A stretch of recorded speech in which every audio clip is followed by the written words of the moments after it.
Welcome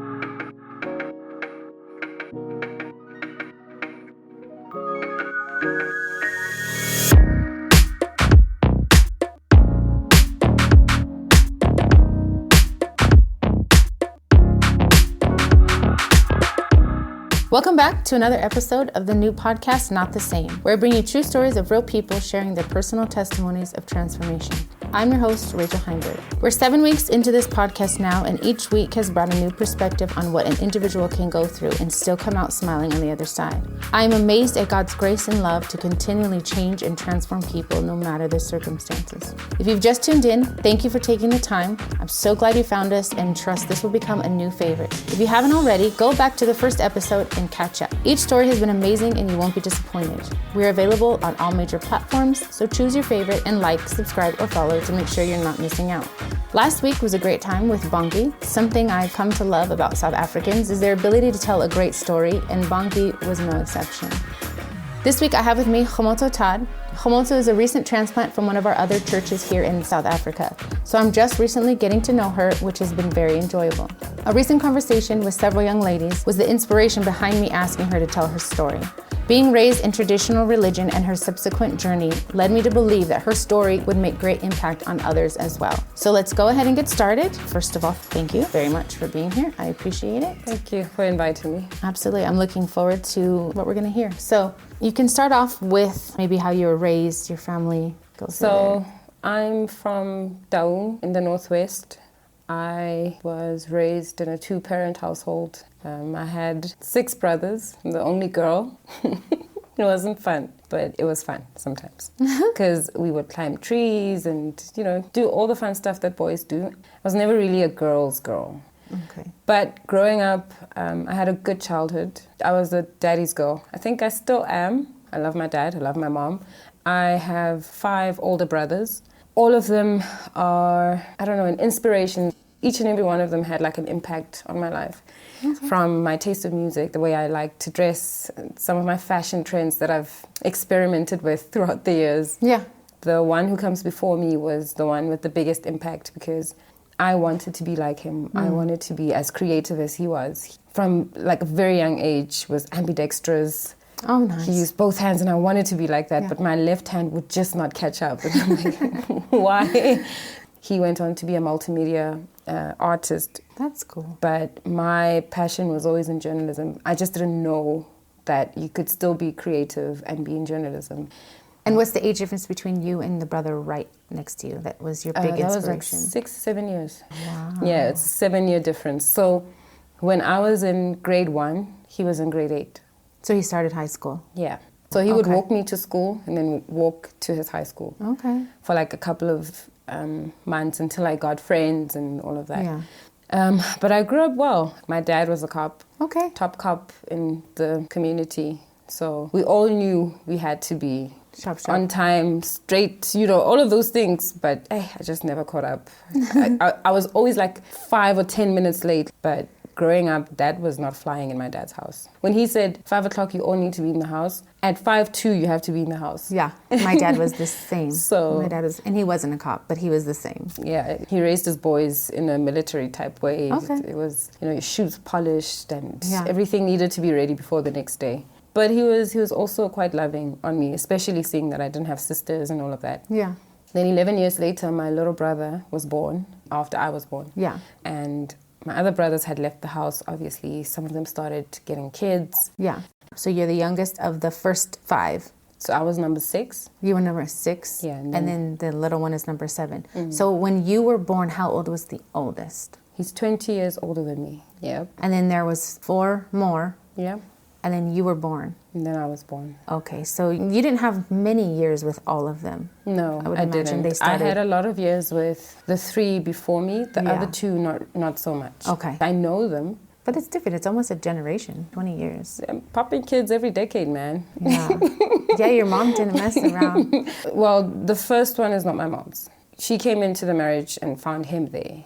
Okay. So you said it was pretty normal, and obviously I think you are a little bit of an exception. In South Africa, are having both of your parents being raised in a home where your father was there, My mom and he was a good dad, and he loved on you, and the affection was there. So that already is a bit different than a lot of stories nowadays. Yeah. But how was the home life? Was it always good, or did it eventually change a bit? I started to notice the dynamics of a dysfunctional family when I was around 13, 14. My mom was the head of the house. Yeah. Although my dad was the head of the house. Yeah. She took care of us. She made sure we went to school. She made sure that whatever it is we needed in life was provided for. Okay. My dad was there financially, but emotionally, he loved you to a limit. Yeah. My dad didn't know me. He just knew that I'm his daughter. But when I had a problem, I couldn't go first to my dad and say, Papa, this is the problem. Yeah. I can now because I learned that he didn't have that. So he shut everyone out. The only way to show you he loved you was to travel with you somewhere, buy you something, come back home, and then... So in his way. That's his way of showing love and affection. Yeah. But my dad didn't talk. If he had a problem, he would solve it by himself. And I think even within the marriage, he would solve certain things by himself without my mom. Okay. My mom did everything to keep us together as a family. If my mom was not around, it seemed like there was no glue. Yeah. Because at some point, my dad fought physically with some of my brothers. If they didn't do what he said, it was seen as disrespect. Even if it was just a difference of opinion, it was disrespectful. And he had this reputation, and he was this high caliber man that you couldn't speak a certain way, you couldn't talk a certain way, and you had to be a certain way also for the community around you. I mean, imagine being the captain of the police station around, and your kids... I was a pastor's kid, so I get it. Exactly. I get it, yeah. And one of my brothers was the exact opposite of my dad. If my dad had patrols in the community, my brother was, I don't know how to say it. In Zulu, they call it top skebengu, like top thief. He was the one, you know, organizing the crimes and everything, basically. So he was the exact opposite of my dad. Yeah. And when we got home, it would always be a fight. And my mom was always the one to try and say, guys, you cannot do that because you're fighting in the street, but you're also fighting in the house. There's no peace in the house. They call it ancestors like Madlozi, and that's when she now started to get initiated into traditional stuff. Like she became a healer, like she went through the process of becoming a healer and all of that. But she didn't go through to the point where she was now a sangoma. Okay. She drew the line. It's like a pre-initiation, but the moment they said you need to be a sangoma, she was like, no, I don't want to do that because that's not how she was raised. Okay. So other than that, was there religion or was it just normal? There was religion. Okay. Heavy, strong religion. The church I used to go to, if you didn't have anything on your head, you were in rebellion. Like you needed to cover your head. You needed to wear something that goes beyond your ankles. Okay. That goes to your arms, basically. Like you needed to be covered. Was it a hat or was it like a proper cover? A proper cover, like the headband thing. Yeah, it needed to be like that. Okay. Or just like normally, and it had to be white. It shouldn't be black. Okay. It can be blue. What kind of church was it? St. John's. It's an apostolic faith mission. Apostolic is what we would call it, right? Yeah. Okay. But here in South Africa, they mix it with tradition. So on a normal Sunday, we would have church. The men and the women would preach in church. And one weekend, especially during Easter, you would go to church and have like a night vigil. And during the night, we slaughter a cow and praise the ancestors. I don't know how that worked out, but there's slaughtering in the church. Yeah. In as much as we were in a church, we didn't know our Bible. We didn't know what church meant. Yeah. There would be blood being sprinkled on people, you know, for blessings and stuff like that. And this is all rooted in your ancestor worship or the traditional religion? Mm-hmm. And it was okay to see someone who was a sangoma in church. And they come attend or do they speak? Yeah, they come and attend in church, and some of them are pastors / sangoma. Wow. Yeah. Did you ever feel that was strange growing up? Was it just normal because everyone around you was the same? It was normal until I grew up and realized I actually don't want to go to church because now all my friends around me started entertaining it. I had a friend. She was in the same church as me. So there's like rankings. You start off as a kid in Sunday school and all of that. And then they call it barwetsana, meaning maidens. So the maidens had a certain way they dress. And maidens are now supposed to be women who are not married and who actually don't have kids.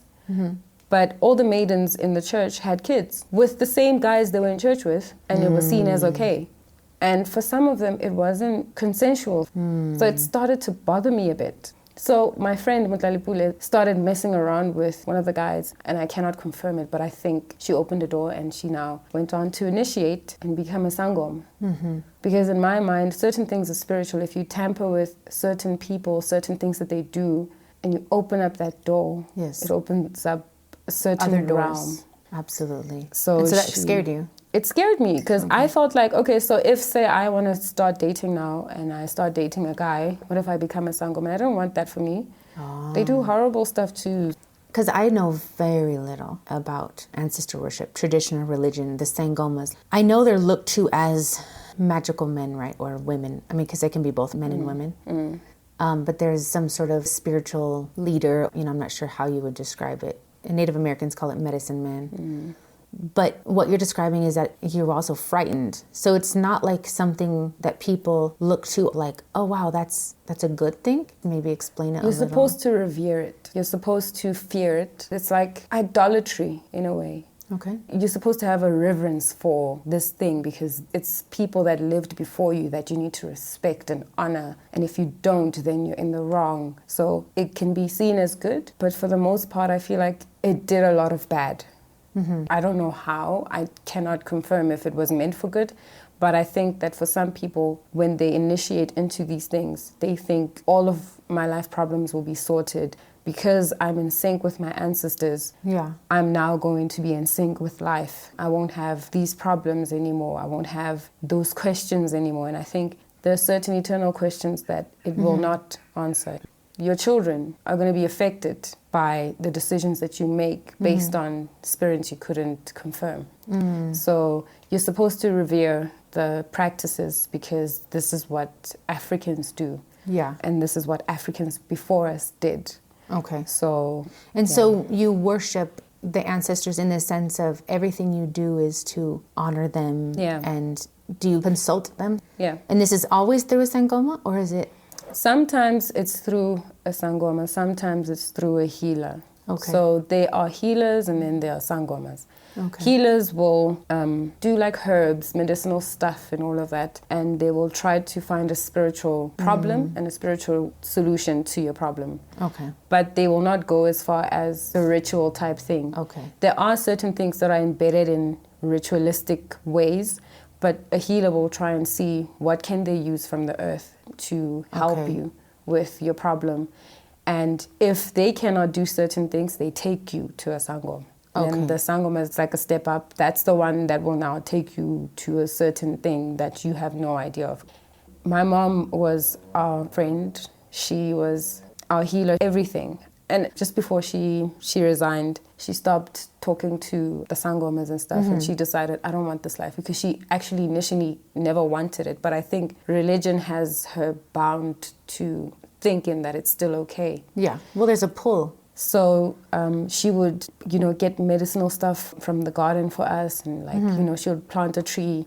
And if you ask her, what's it for? No, it's for when you have flu and stuff like that. And it genuinely did work, Well, we know herbs can work, but it's the spiritual side, which you find in a lot of naturalistic religions. Yeah. So I think she's trying to unlearn that. And even the church we were in, she broke out when she saw that. This was all done within the walls of the church. So it's promoted. It's encouraged, and if you tell them, I have ancestors talking to me, I have these types of dreams, they will encourage you to do initiation and to actually go through with it. Wow. So growing up with this as your environment, was there ever times when you felt uncomfortable, or was there ever situations where this was... There were times when I felt super, super uncomfortable because some of the sangomas that would come and help, or as they say, assist and cleanse us, were men. Maybe for our listeners, because I know we had kind of talked a little bit about this, but there's going to be a lot of people listening that may not understand.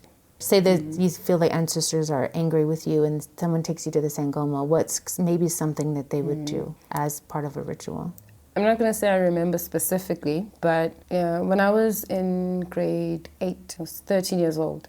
I had an accident in a school bus with some of my classmates and some of my friends, and another school was also with us. We were going from Taung to Mahigeng, which is like 2.5 hours. And we left very early. So on the way, the tire burst. 2 of my teachers were drunk. And we had been assigned a driver, but they bullied the guy to not drive. So one of the teachers actually took the wheel and the car lost control while she was driving. Wow. A friend of mine died and I couldn't walk for, I think, a good 6 months. Around that time, my mom, because that's all she knew, she took me to someone eventually when I started being able to take a few steps. And it was a guy who was now consulting with us. Obviously, they told her that her ancestors are not happy with her and you need to look after her because if you don't, she'll be pregnant by 16. A couple of years later, I'm still waiting for that child, but it's fine. Just to pause, I've heard that so much. Everyone culturally tells you you're going to be pregnant at this age. Even last week with Wange, she mentioned that's just a norm, which is very strange to me. It is. And it's all your fault. It's all my fault. The accident. Because I don't acknowledge my ancestors. I'm only 13 years old. I know nothing about these things. I'm just thinking my mom will help. Yeah. And my mom is thinking this guy will help. Of course. You see? So it's like, how do you say such things to a woman who needs help and you're uttering these spiritual, nonsensical things that don't make sense? But basically he was saying, we need to do a ritual for me so that we can get this door open for me so that I can finish school. Apparently I was also not supposed to finish school. I was supposed to be the problem child. And I'm not sure if it had an impact on my depression. Yeah. I think from there, I felt like I'm not good enough because there's already something behind me that's going to cause me to not do well. So you had no, let's say, knowledge of this in air quotes, but now all of a sudden this person is saying, this is why, and you're going to be this, this, this, and this, and this. And so all of a sudden now these thoughts are there. Yeah. And then from there, they have to now do the cleansing. Okay. And that's when they take you either to the lake. But with me, they didn't do that. They did it in a room. Okay. And the guy is the one who washed me. That's the time when I felt uncomfortable. So you have to be undressed? Fully naked. And then this person, this Sangoma, will wash you? Yeah. Physically wash you? Yes. And is anyone else in the room? No. That's horrible. Yeah. I think 2 times I cried and I told my mom I don't want to do this anymore. I'm thankful to God. I don't know why, but my mom, every time I tell her, Mom, I'm uncomfortable, she stops. And then she'll ask me, okay, what do you want us to do? Yeah. I said, I don't know. And I went back to school, and one day I broke down in class, and one of my teachers said, give me your mom's number, let me call her. And they gave my mom a psychologist's number. And since grade 8 until grade 12, every single Thursday and Friday, my mom would drive 30 kilometers after work to take me to a psychologist. And do you think, can you pinpoint it to that first experience with the Sangoma? Or do you think there was other things involved? Watching my friend die in front of me is what triggered a lot of the things that made me question my worth. But the Sangoma made me uncomfortable, but I don't think anything he said or did made me as uncomfortable as I was when I realized that it was actually wrong. My spirit knew. Yeah. So as soon as I got saved, I realized I should have known, but I didn't. I was a child. Exactly. I find this so often in almost every person I've talked to so far. There's things that happen to you growing up that even if you feel like this isn't normal, but that's all I know, and everyone around you is the same. So you think, well, I guess this is normal. Yeah. And that just reinforces your feeling of, I'm the weird one. Yeah. And I remember since then, I knew that I don't want to be around a Sangoma. I don't want to be around this church. I want no parts to it. But I didn't have a way out. Yeah. I'm still in my parents' home. I have to be a good girl. So I dedicated myself to being a good maiden in the church. I wore my uniform with pride. Always made sure I ironed it. It was blue and white. It had nice patterns, so, I had to slay with it. Yeah, for sure. So by the time I was 18, I was in boarding school. So from 13 to grade 12, you went to a psychologist twice a week. Mm-hmm. Did they put you on medication? Yep. The whole time, immediately, or just eventually? The whole time. From my first consultation, they put me on medication. What were the signs of your depression? Because I've gone through things that you don't recognize until after.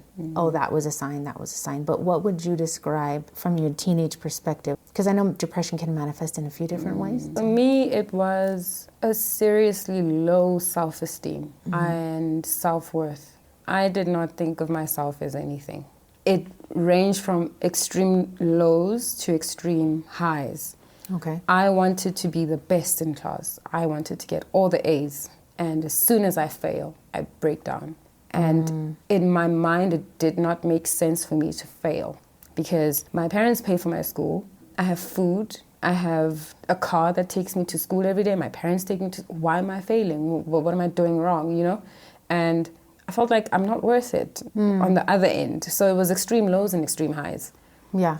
There was never a middle ground. And the only time I felt like I'm okay was when I'm sleeping. Yeah. So I enjoyed sleep. If I could, I'd sleep the whole time. But that's very typical because that's an escape. Yeah, but the problem is I wanted to escape permanently. So that was the only time I felt like I'm not in trouble. My mom didn't have a lot of help and she didn't have a lot of emotional support. So certain things I would see happening with my mom and to my mom, and I felt it's my fault. If my dad did something, if he didn't send money, it's my fault. If my brother didn't have his stuff ready in the morning, it's my fault. Wow. Because why can't I help my mom? You know, she works and she transports us and she does everything in the house. I'm supposed to help. Mind you, it wasn't just me, my mom, and my little brother. There were other people in the house. Yeah. But I felt it was my responsibility. The laundry's not done. It's my fault. Wow. And Was that ever pushed by your mom or no? it was all self-inflicted. We had a helper. Wow. It was still my responsibility. Now that I think about it, I actually feel sad for her, young me. I feel sad because it wasn't my fault.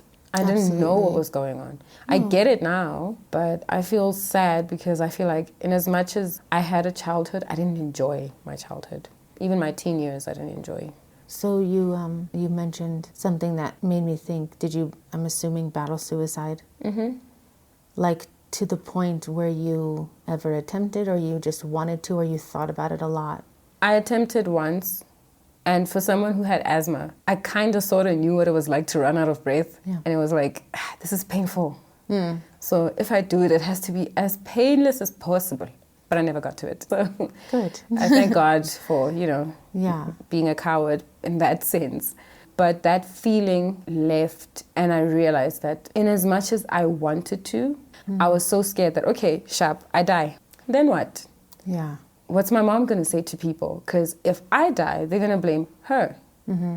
You are taking care of the house. You are taking care of the family. You are the... So again, if you die, it's your fault. It's my fault. Thankfully, that prevented you. But yeah. That is a weird, twisted loop that you got yourself into. Yeah. Especially inexplicably. I mean, yes, watching your friend in a tragic accident, but that doesn't explain it so much. Like your parents they were trying everything they could at their ability. They did.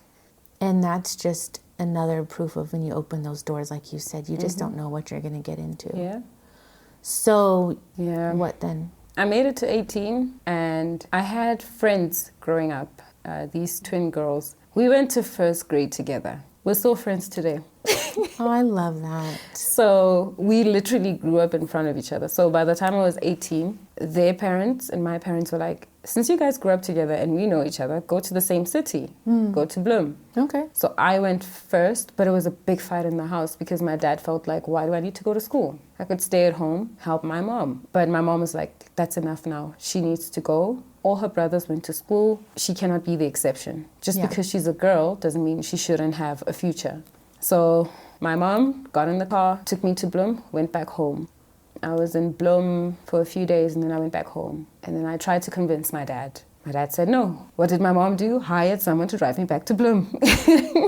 So your dad wanted you to stay. My dad wanted me to stay. And your mom wanted you to go. Yeah.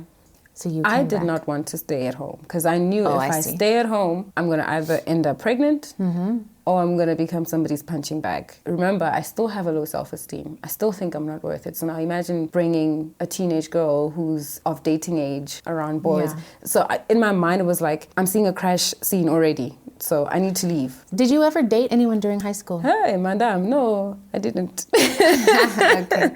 I never dated. I had one long crush. And I'll get to the dating part. Okay. But my mom hired someone, took me to Bloom. Okay. Got to Bloom, didn't know anyone.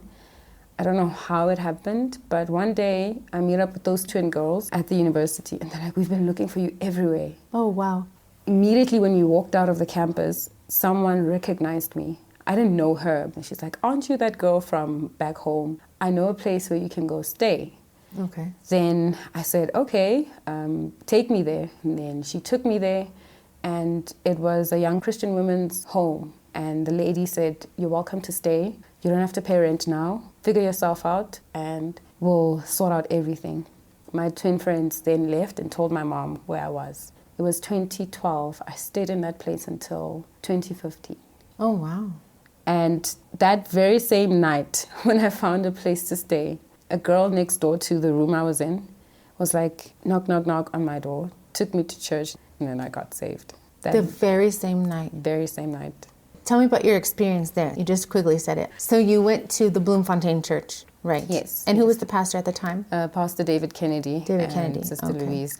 And so she just invites you to church? She just invites me to church. I'm thinking, I don't have any type of dress. My uniform is pressed, but at home. Yeah. You know, you need to look presentable. I need something on my head. But she's like, no, it's fine. Yeah. And a group of these girls from the same place left that night. We all went to church. And we all now walk back after church service. But now we don't walk back alone. There's these random, loud guys and girls that are walking back with us. I'm thinking, what kind of place am I at? And So this is because this is totally different than any other church it's totally experience you've different had. from anything. Every friend group I've ever had, it was never like that. These are fun, happy-looking people. Wow. And I'm thinking, why? Why are you so happy, you know? Yeah. And from then and there, I met so many people, and these are people that helped me form the foundation of my salvation. One of my closest friends, Mpo, he passed away. Even when I didn't want anyone in my house, he would drive, he would knock and say, you're not allowed to be alone. Come, let's go fellowship. Barnes would always tell me, you don't have to go to church. You get to go to church. Wow. Even if it's extenuating circumstances, I really cannot make it, I will make sure at night I sit down and I'm in the presence of God. You get to go to church. You don't have to. It's a privilege. Imagine someone as broken as I was being in front of Jesus Christ in his presence. That's a love that I've never experienced in my life. And there's no guilt. There's no shame. Yeah. There's no low self-esteem. There's no need to be hyper-independent. I can just be. So when you got saved that night at the church, Yeah. because obviously this is very different from any church you've ever known, did you feel different when you got saved, or was it something that was a slower process? For different people, it's different things.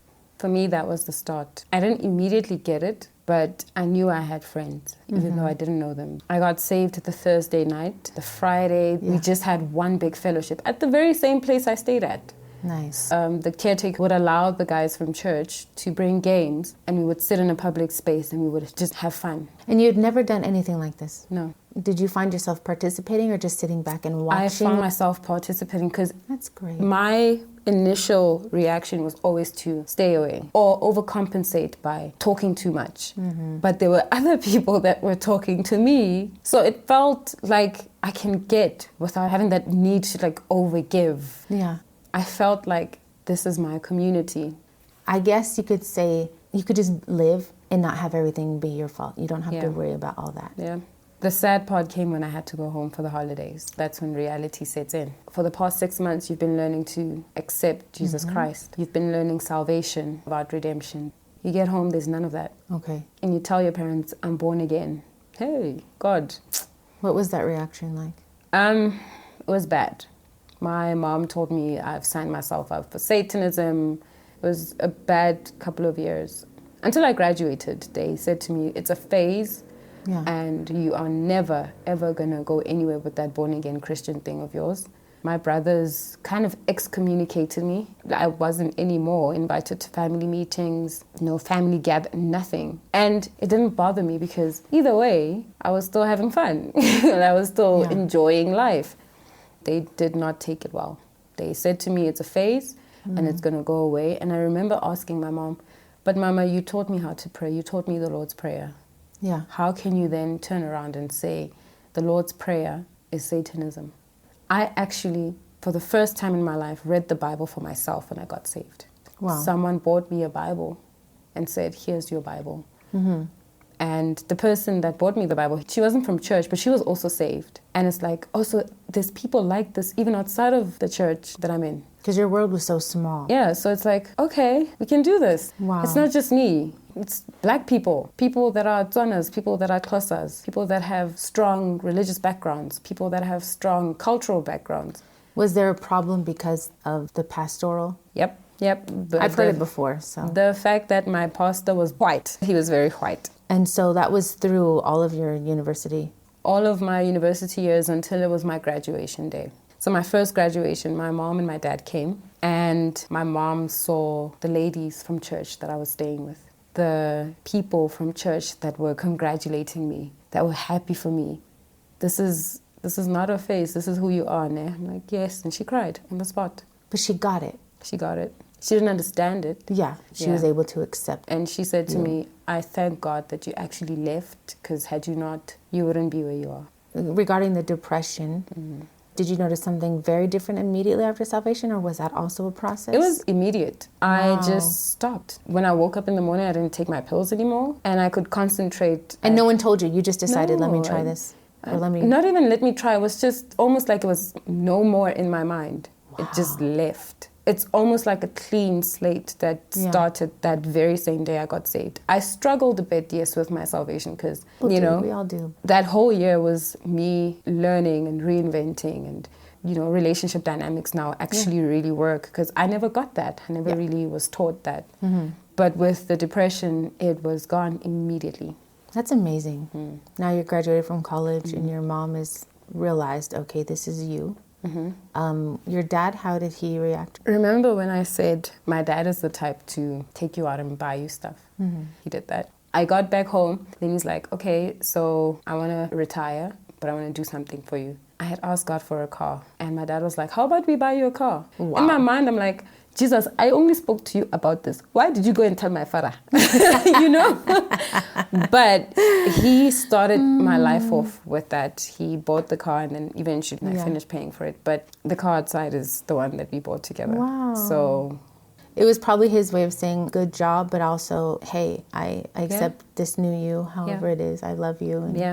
And with the family gatherings and all of that, they know if they call, they know it's going to be a no, especially during certain times of the year. If it's a revival, I'm not coming home. If it's a conference, I'm not coming home. When I can, I will come home and I will see you. Yeah. So what year did you get saved? I got saved in 2012. So it's already been 12 years. Yeah, 19th of Jan. I know it doesn't come without bumps, but is there anything else that you want to add that you think people might benefit from, or maybe some of any experience that you've gone through? Obviously, this is called Not the Same, and very clearly from a depressed teenager who felt everything was her fault to this happy, beautiful adult who's not depressed. That's a big shift anyway, but I know that because of how you were raised, there was probably lots more shifting. Yeah, I mean, getting saved and still being the only person being saved in my family is very hard. I feel like I'm alone a lot. And I know, doesn't matter where I am in the country, I will always find my way into one of our fellowship churches. Yeah. But it's still very lonely. I really wish for my mom to be saved. Absolutely. Especially her, so that she can experience the same freedom I feel. All of them. I want them to experience the same type of change and shifts that I've been able to see throughout the 12 years of my salvation. And I always get shocked when people cannot remember when they got saved. Because how is it that you do not remember each day and each year that God has shown you mercy and grace? It boggles my mind. How do you not count your blessings? How do you not see that every day is a new day? It's a new opportunity. So throughout the years, there's been ups and downs. I've dipped, but I always came back. Yeah. I always wanted to be in church, you know. Okay, sharp, I messed up. Yeah, we all do. Salvation is not a one-way easy ticket to heaven. You're gonna experience hardships, you're gonna experience loneliness, but we cultivate those things with friendships, with relationships, and staying close to headship. It genuinely helps. There are times when I'd be crying my eyes out and I could call Aunt Louise, and it's almost like there's this clarity. Or recently now, I went through something really horrible in the beginning of the year, and I spoke to my previous pastor's wife, Aunt Rochelle, and she was on the phone with me throughout. I was driving home crying, and every stop that I made, Aunt Rochelle was calling me. She's like, I'm praying with you and I'm here with you. My pastors, had it not been for them, I wouldn't have been able to see that my dad didn't know any better, and it wasn't his fault.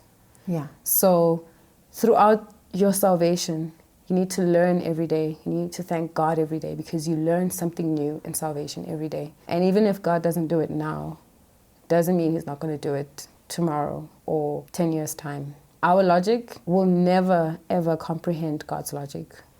That's what I can say. You're going to fall, but pick yourself up. Find people to hold you accountable. If you have a problem, talk to people. Have people that will say, this is wrong. People that will pray with you or pray for you. This is why I will always sing the praises of my friends. Yeah.